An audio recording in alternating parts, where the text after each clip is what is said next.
সবার পছন্দে রান্না করছি আজকে দই কাতলা। কাতলা মাছে নুন হলুদ মাখিয়ে মাছগুলো ভেজে নেব। আর মাছ কিন্তু বেশি কড়া করে ভাজবো না। আর এরপরে মাছ ভাজা হতে হতে কী মশলা দিচ্ছি বলে দিচ্ছি। কাঁচা লঙ্কা, আদা, রসুন, পেঁয়াজ তো লাগবেই। আর এর মধ্যে কাজু, চারমগজ, পোস্ত, ধনে গুঁড়ো, জিরের গুঁড়ো, গোটা গরম মশলা, টক দই দিয়ে দেবো। আর তেজপাতা, গরম মশলা ফোড়নে দিয়ে, গোটা জিরে ফোড়নে দিয়ে তারপরে কাঁচা লঙ্কা, আদা, রসুন, পেঁয়াজ বাটাটা দিয়ে ভালো করে কষিয়ে নেব। এরপর দিলাম ধনের গুঁড়ো, জিরের গুঁড়ো, সেটা দিয়ে ভালো করে কষিয়ে নিয়েছি। তারপর স্বাদ মতন লবণ দিয়ে দিয়েছি আর সামান্য একটু হলুদ দিয়েছি কালার হওয়ার জন্য। লবণ আর হলুদটা দেওয়ার সময় তোমাদের দেখানো হয়নি। আর এইদিকে কাজু, চারমগজ, পোস্ত বেটে রেখেছিলাম, সেটা ভালো করে দিয়ে কষাতে থাকবো যতক্ষণ না তেল ছাড়ে। তারপর ফ্যাটানো দইটা দিয়ে দিলাম।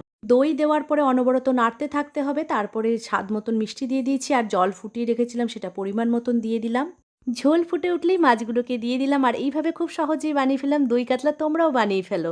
তো সাবস্ক্রাইব করে দিও। তোমরা সবাই ভালো থেকো, সবাইকে ভালো রেখো। দেখা হবে নতুন ভিডিওর সাথে।